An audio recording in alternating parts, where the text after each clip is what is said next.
welcome Brother Dege onto the program. He's going to be playing this Saturday night at the Golden Light Cantina in Amarillo, Texas. Brother Dege Legg, who is a writer, a musician, and a working man. His recent hit, Too Old to Die Young, he's been on the road for 2 months and has just finished his Irish tour. Welcome back. We're heading down to the Delta. He's described as one of the best kept secrets in Louisiana. Brother Dege is making a pit stop here on First Coast Living.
I'm Brother Dege from southern Louisiana.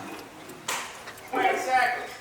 And, Exactly where? you know where Lafayette is? Oh, yeah. Could you be more specific? Where in Lafayette? 313 St. Charles Street at one time. We're talking Pinhouse. 212 Dormont. What was my last address? 433 Main Street. Honestly, one time I counted all the different places I've lived, and it was like 40 different apartments and houses. I've moved a lot. So I don't know what it's like to stay in one place for too long, you know?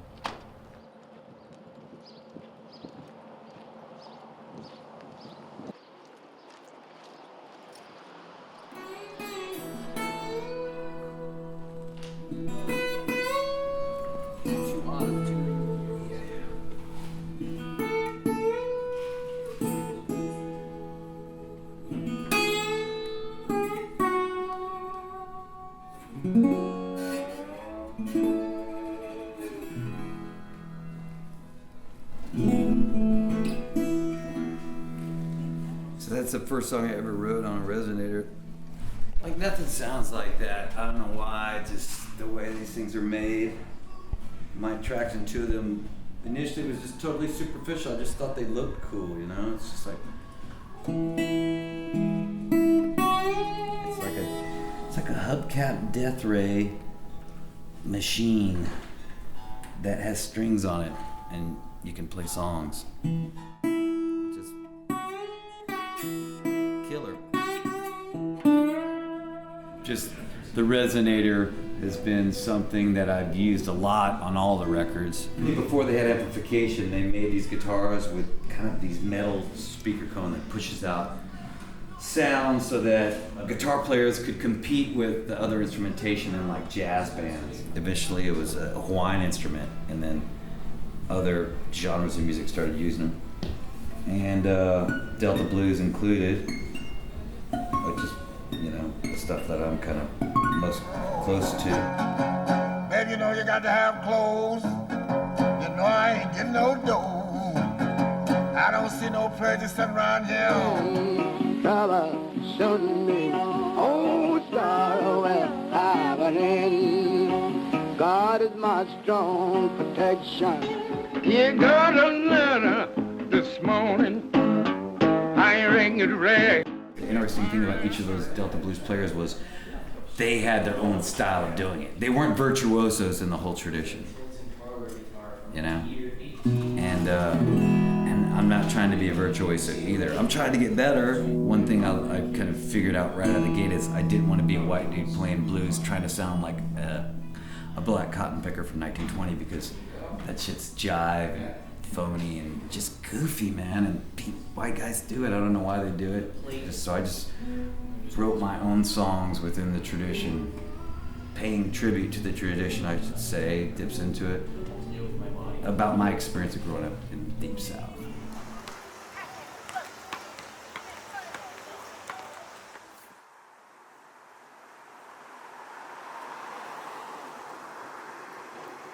Southern Louisiana is like the Cajun part. That's the kind of heart and soul of all that shit. That's where it's from. You go upriver on the west side of the Mississippi and kind of crawl your way toward Lafayette, and that's all Cajun people.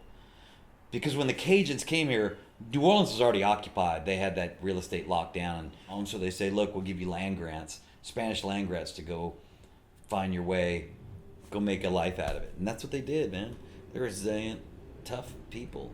So some live in the swamps, and a lot of them migrated further west into the drier land, which is the prairie lands and the farmlands. And that's where the Cajun part of my family comes from.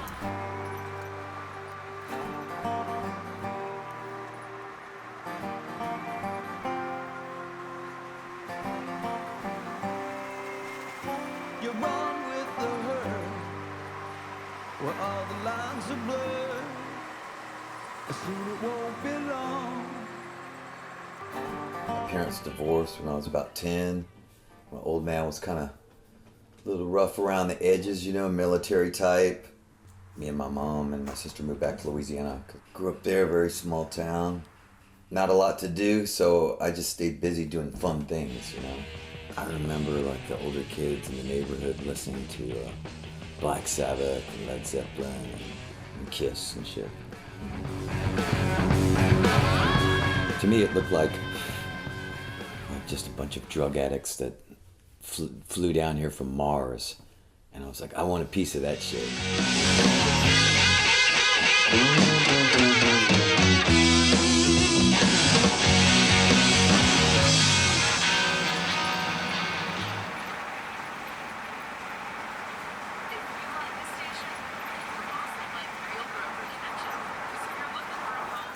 Look at all this shit right here. You gotta turn left right here. No, but look where they're unloading, huh? The hazards on. This looks like the most organized operation I've ever seen in my life. I didn't think I could do it. I saw people playing guitar and listening to it on record. I honestly thought the guitar playing was like rocket science. All the I was like, man, how the fuck are those dudes do that? I could never do that. And it wasn't until punk rock music and other stuff and the Ramones where you saw like you're just doing a bar chord up and down. You're like, man, that actually doesn't look that hard. That's doable.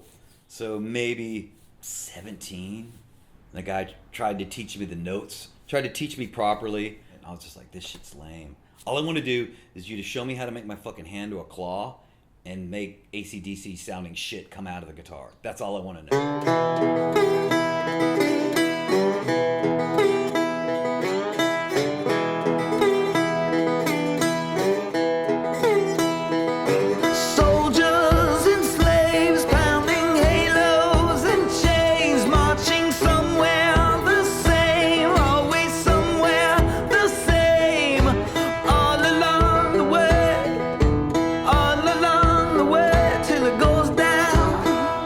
Brother Dege project, I guess you would call it, started when my old band broke up, which was Santeria. It was a band I was in for 10 years.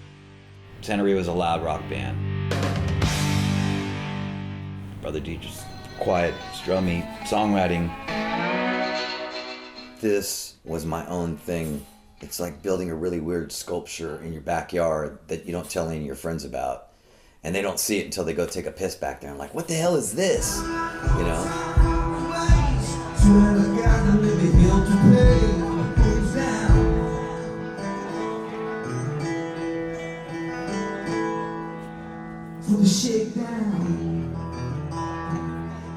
My first band, Santeria, we never made any money.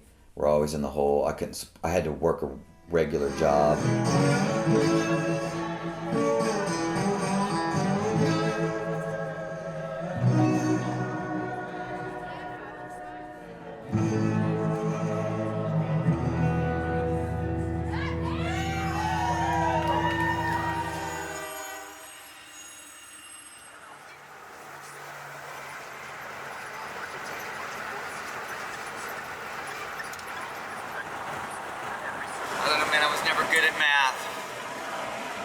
Unfortunately, in rock and roll, you can't pay the bills with pats on the back.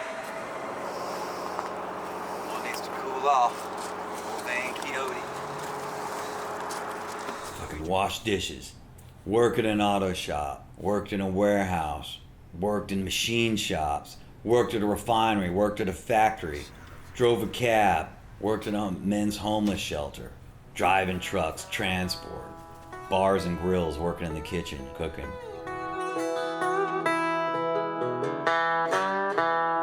This world operates in currency of money, and that's just the way the game is set up. I'm a stone cold grinder that can't change. Last of the bloodline, the whole sway. Your monthly income, it's so erratic, you know? And you feel like a jackass even though you're fucking really making sometimes less than minimum wage. You feel like a jackass even complaining about it if you're doing something you love. Yeah, I came here to grind, just like the day I was born. Just like the day I was born.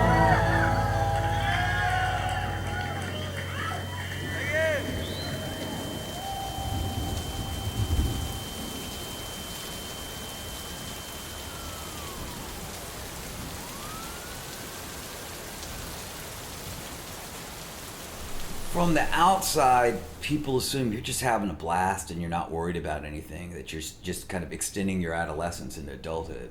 Actually, there's a lot of anxiety involved in it, you know. That shit's not fun to deal with. I've gone through my whole life, like, fighting, like, chronic depression.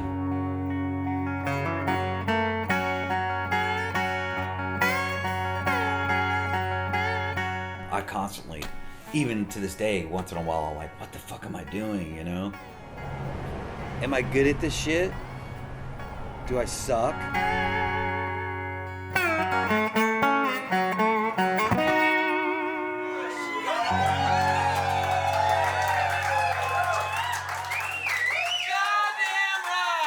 I have to keep busy and keep doing things. Maybe this whole music and writing thing is just an excuse for me to stay busy so that I'm not, like, bored and depressed, you know? And if that's the case, that's cool. That's fine, you know?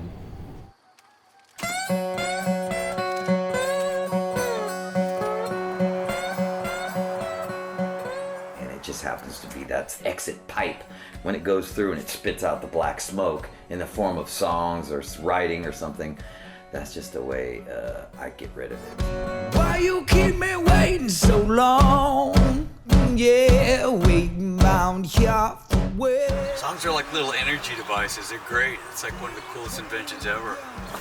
Just this little invisible thing that...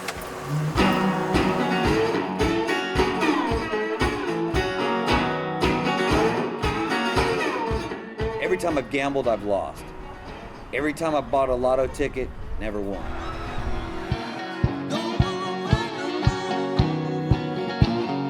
Thank the universe, there's always been a song or two or three or four that are just waiting for me or walking me through it or waiting on the other side. Gentlemen, you had my curiosity, but now you have my attention. I'd honestly The year 2012 was a shit year for me. It's probably one of the worst years of my adult life. I was in a relationship. The relationship fell apart. It broke my heart, you know. I kind of took a break. It took about 6 months for me to get out of the hole.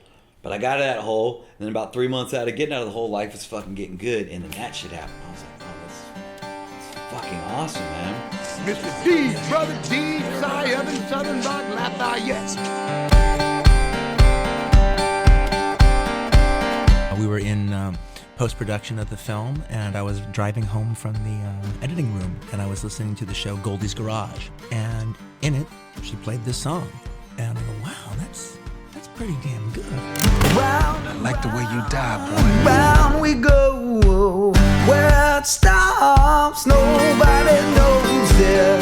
But I think the first piece of music Jamie saw in the whole film was when he went to do a little loop line, and he heard the song playing, and then he sees the action scene, and he goes, wow, I like that song, man. Where did you find that one? That was really cool. God above and the devil below you.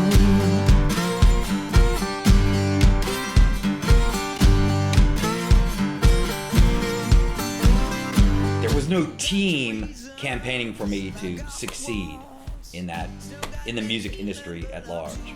So for him to just kind of pluck that song, handpick it, and say, okay, I'm gonna put it in here, that's pretty badass. It's a ballsy move. I'm sure he probably had to answer some questions like, hey, why do you want to put this dude on there? You know? And that's how it should be. It should happen out of merit rather than nepotism or whatever the fuck goes on in the music industry, man. Just too much bullshit. Even on the indie level, there's a ton of gatekeeping and nepotism and cock blocking. It's just like, fuck you, man. Round and round, round we go. What stops, nobody knows it. It didn't radically change my life, but I definitely felt validated, at least by somebody that I respected. So it was kind of like getting knighted by the art pope. That was incredible. Totally grateful for that whole experience. Above or below the ground, still the good Lord might let me down. Even after the Tarantino Django Unchained stuff, and I worked for another year after the movie came out doing what I did. It didn't make me rich, but it was definitely helpful.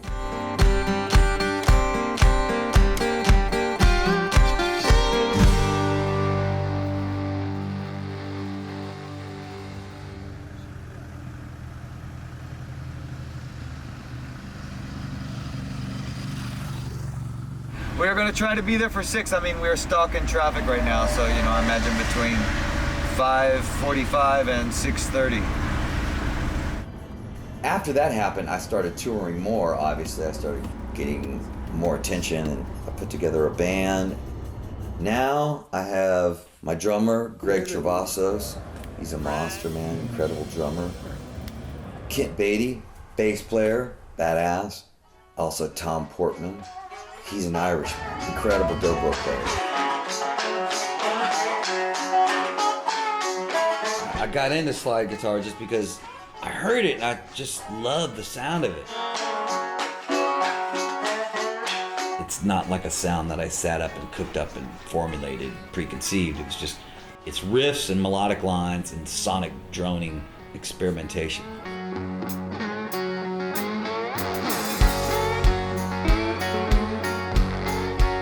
And what I do on record is sometimes I'll double the slide parts so they'll weave together, or weave separately, and go in and out. You're the coming, I'm the king of Crocus. While I focus with the ring to shine. I loved being on the road and bouncing around. Didn't have any anxiety about it, didn't worry about it, didn't take a shower for a freaking week. Just always enjoyed it. And I've almost always owned vans. I just like being able to jump in a van and sleep in it and travel and stuff like that.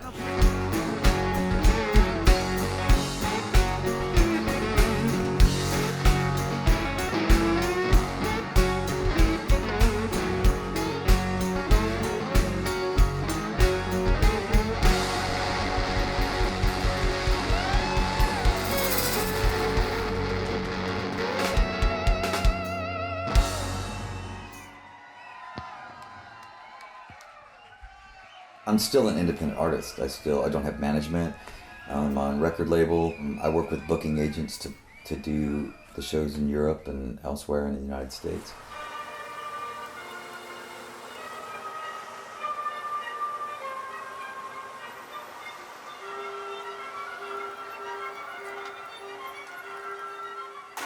I've never felt like a mainstream person. Whenever I've seen large groups of people doing something, my instinct is always to go the opposite way and avoid that shit.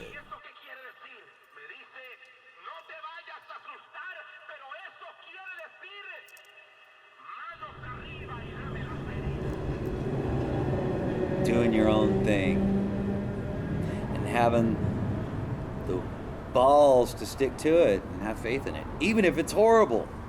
That might be the beauty in the thing, you know, that you're crazy enough to stick to doing this horrible, nonsensical, ridiculous thing. Johnny Cash, Jerry Lee Lewis, John Lee Hooker, Robert Johnson, those dudes are all punk rock. They're just doing their own thing. The true spirit of punk rock is creating your own thing and riding that train wherever it goes. I've been doing them for 40 online. I can do them for y'all to like 30, and you can mark it up 10. Is that okay? Yeah, that's totally fine. You ever heard the story of the rabbit and the turtle or whatever it is, where they're in a race? If you just do what you do and don't go for short-term gain, and just kind of like chip your shit out and try to survive and do stuff with integrity, just kind of do what you do and make it good, people eventually respect it, man. They do.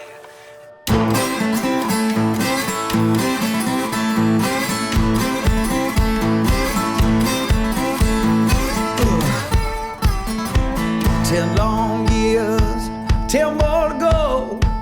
One right in jail, gone, let me go, son. You honestly, you have to be kind of fucking nuts. You gotta grind, man. I mean, this music shit just ties up so much of your time. You get a fucking little piece of cheese in your fucking teeth, like a fucking rat. And that shit's fucking weak after the shit they write about. God damn. One of those roads are shit.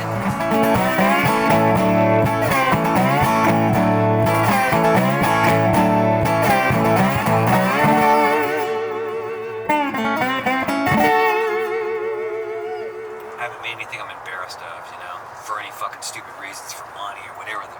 Chasing a trend, never done that. Thank God. And I'm not saying that makes me any better than anybody else.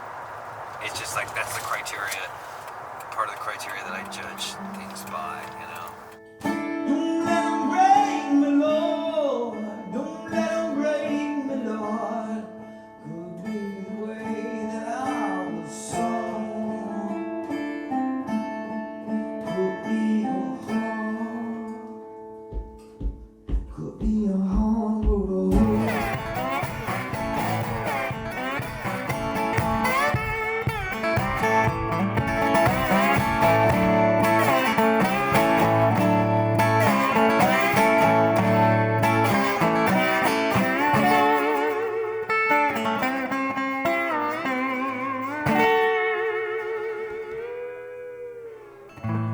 And I would quit tomorrow if I didn't have anything left to give. It really, that's what I've always said. When the songs dry up and I don't have anything else to offer creatively, I'll fucking quit and step out of the way and let motherfuckers come through. But I still got shit to do. And it's gonna get done.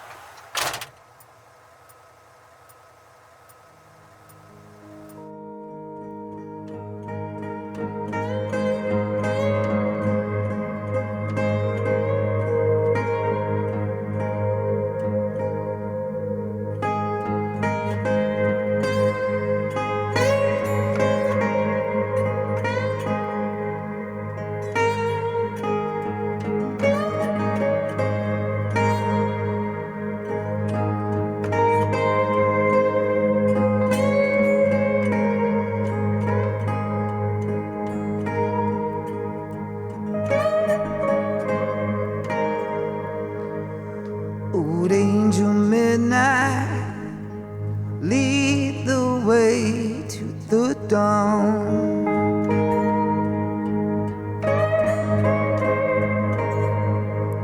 Tell me why all the things I've done went wrong.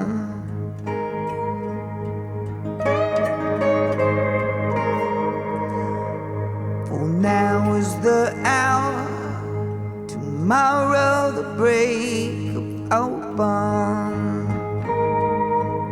There is no other way. No other way. That fucking cow, them son of a bitches. Damn, they fucking banged that cow. Danger midnight. No other way.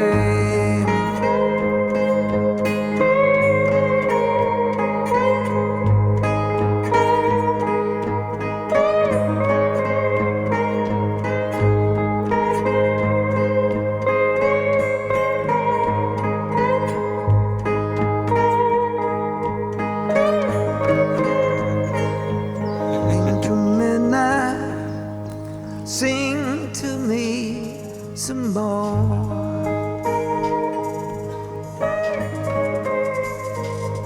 Hold me close and grope me along the floor. For now is the hour, tomorrow the break of our bond. There is no other way. No other way. Oh, danger midnight. Oh, danger midnight. No other way. No other way.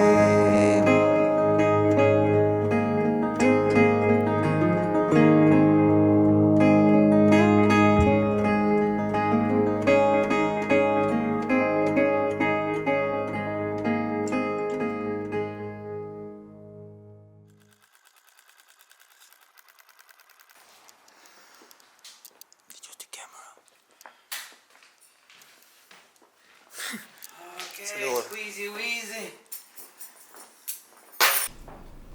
This is the Farmer's Almanac. Vinyl edition. Signed, numbered. I'm packing them up to ship them. All this stuff, all that material. These ropes are from tugboat ropes that were found along the banks of the Mississippi. Got all the sky looked great that day. Even got a little chemtrail in there. It's a picture out in Covington, Louisiana that Michelle took. I mean, there's no one way to get to the promised land. You know, there's a lot of different routes. So people that just want to do it themselves or figure it out, sometimes that shit works out better because it's kind of like, I use reggae music as an example. It's an African population that's isolated on this island that made this music that comes from no other part of the world. They made it, they invented it, and they invented it because it's isolated and it was created in its own petri dish, you know? Similar to Cajun music and Zydeco music in Louisiana, which is kind of, Louisiana's sort of like an island in its own way because it's surrounded by swamps on one side, the Gulf on another. So the first 200 are all collector's editions, you know? Signed, numbered, comes with the vinyl, which is chemtrail gray. Everything should reflect that. Every day's like, everything should be a work of art, you know? Even just co-creating your day. To control the computer, huh? Fuck that. Fuck these. Looks like shit. Dirt. Man. Fuck no. I just like the creative process. It's fun to me. And this is just not necessarily fun, but it's just part of documenting your creativity in the form of an album and then putting it out into the world, you know? It's like message in a bottle in some ways, you know? Each one of these records just this physical thing right here is just going to get sent out to the world. It's going to have its own existence, and somebody's going to hang on to it for a while, and maybe their whole life, or maybe sell it, or ends up in an attic somewhere in Tennessee, and the grandkids find it, and maybe they listen to it, or maybe they sell it and ends up in a used record store somewhere or a flea market. Who knows? To me, I feel like there's still so much. I don't know if, just ego-wise, I don't know if people would be that interested in a documentary about myself. So, you know, I don't know what format would take. Maybe I just have to keep my own ego in check, because I think I've led an interesting life up to this point, but maybe there's some part of me that doesn't think it's that interesting to other people or something. I don't know.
Man needs a mommy.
much more collaboratively minded and, you know, more brain Skittles and bits. Yeah, and again, I think that this was a time when they just... So this guy on the podcast is talking about a Queens of the Stone Age song that Billy Gibbons played on.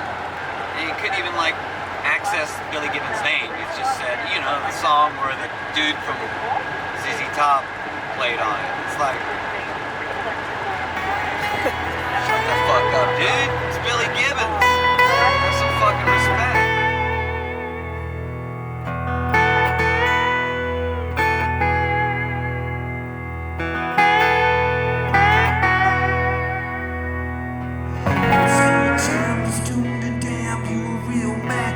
Child that's born and raised in haze, kicked around my maggots, and now I'm crazy. Do I live or die along the way?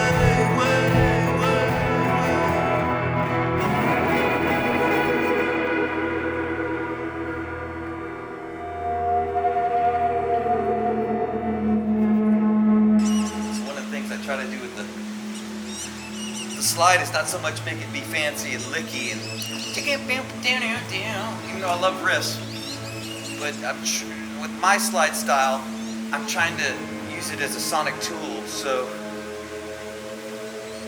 I'm trying to make the slide sometimes sound like a cow, like out in the field. I've done these soundscape guerrilla videos where I just go pull my amp on a 100-foot extension cord out in the field, and cattle will come around and just kind of watch, like, what the fuck is going on? They hear the kind of ambient drums that I'm playing.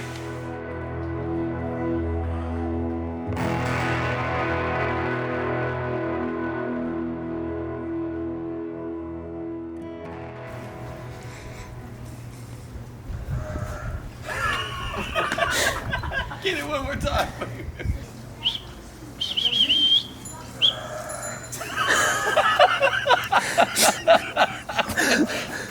It's like a death metal rooster.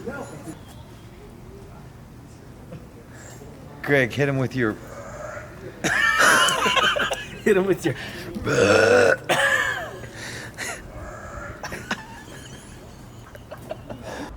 Schaf. Ah, it's a sheep. Kind of like, it's less mysterious now that it's a sheep. I thought it was like a weird giant frog. I thought it was a bird with like really long skinny legs, kind of like roughly like buzzardy feathers, with a big kind of like grotesque beak. No, he was just pissed because the sheep was getting all crazy and like walking in circles and shit. We're making I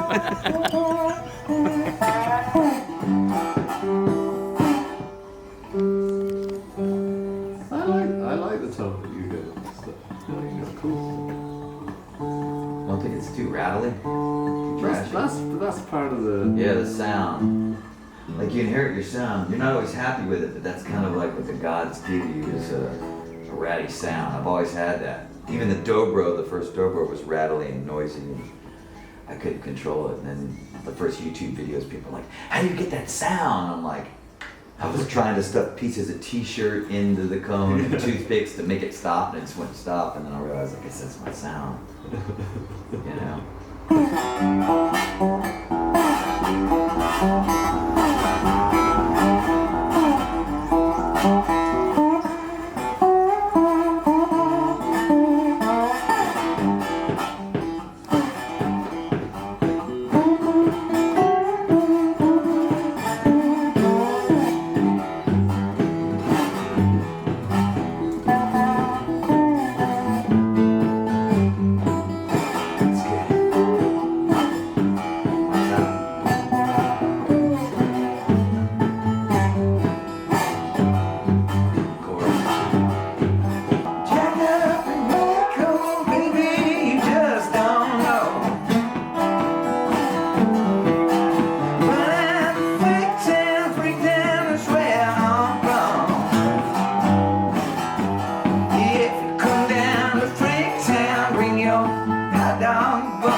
You're making me nervous, baby.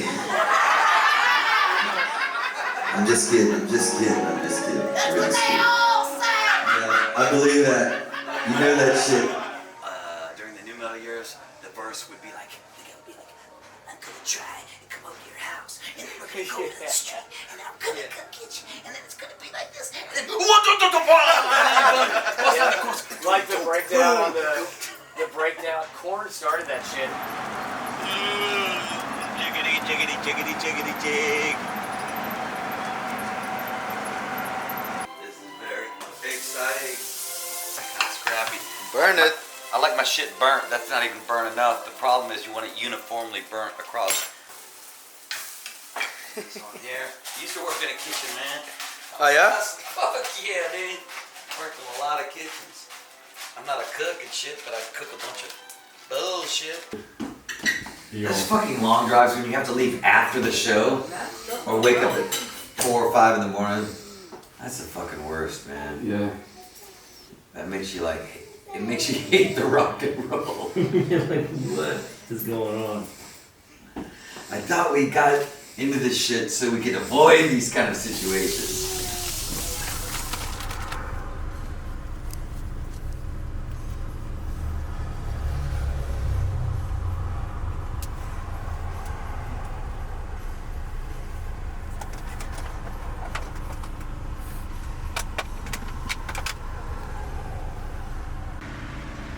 That shit was not computing.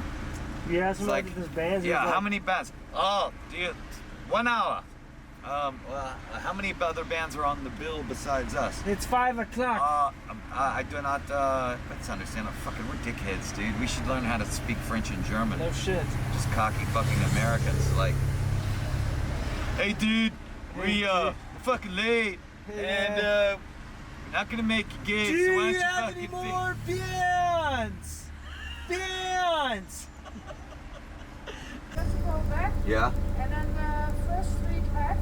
yeah. And then you have a roundabout. And then you have to go straight ahead. Okay. And then you have to follow the way. We have straight ahead. And then you will come like rips and blues. Okay. The second to your right. Yeah? Okay. Yeah. And then, yeah, then the second right too, and then straight ahead. Don't give up. Yeah? Okay. Thank you. Kijk, wel Dutch. Okay. Wait, we're just gonna sit around. Look, we had to be here at 1. We're 40 minutes late. 37 minutes late to be precise. 12:30. No. Yes. 2 hours before the show starts. Yeah, show starts at 3. What stage is it?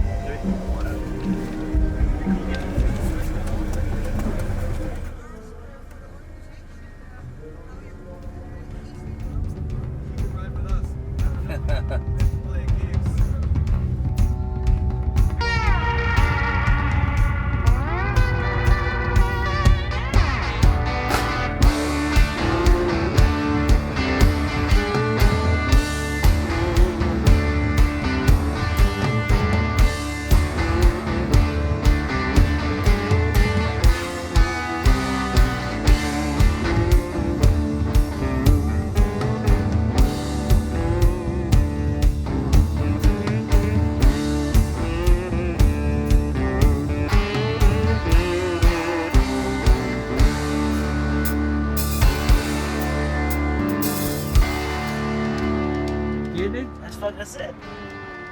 Man, it looked like you went to fucking bungee school, Man, look at son. this symmetrical shit right here, man. Look You at that. graduated Look at bungee cum laude, man. See, John of Revelation, tears of a holy war, one that may have started before we were born. Prophets see the future in kingdoms of stone, and none of them know which way the gavel gonna fall on Judgment Day. Judgment. Craig is here. He's a legend. He made it. He made it all the way. He made it. What's that green juice flipping up that fucking paint right there?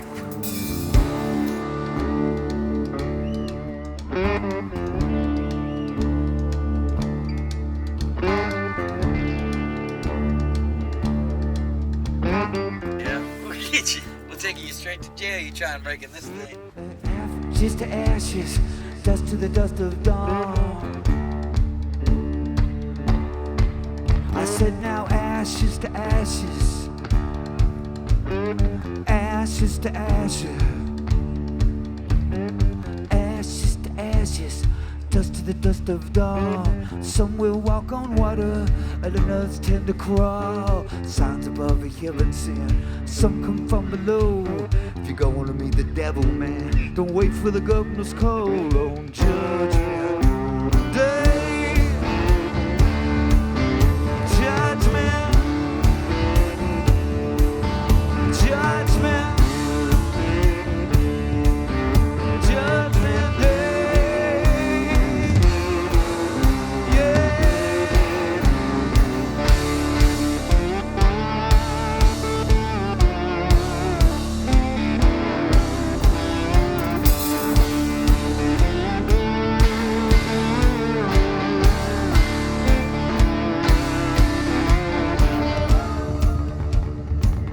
Mr. Tom Portman right here on the lead row.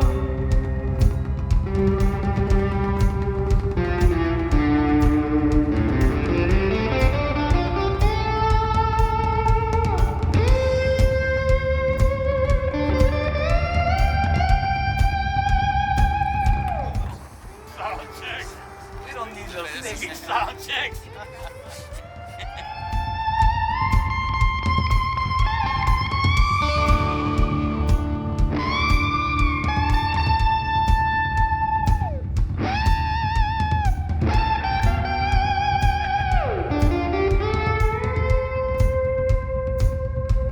On the lead bass, Mr. Motherfucking Kent Beatty from Baton Rouge, Louisiana.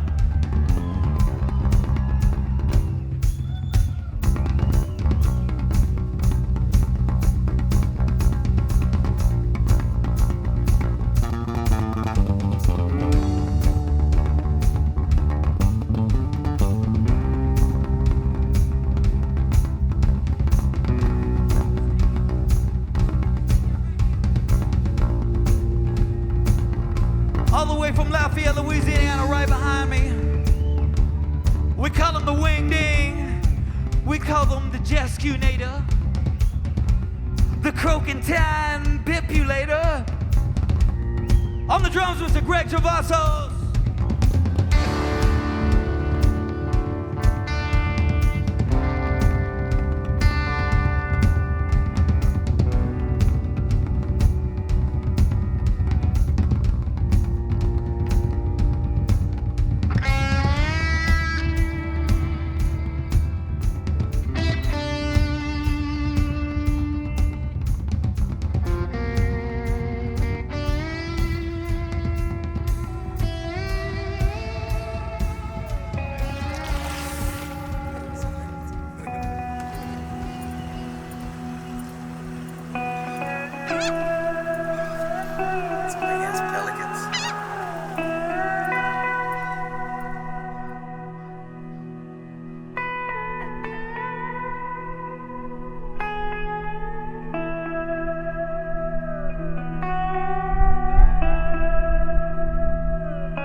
found some of the most amazing and beautiful footage I've ever shot. You didn't think it was gonna be cool, huh? You didn't know what you're in for, but it's cool, huh? That was fucking cool. It's like meditating in public, but doing it your own way.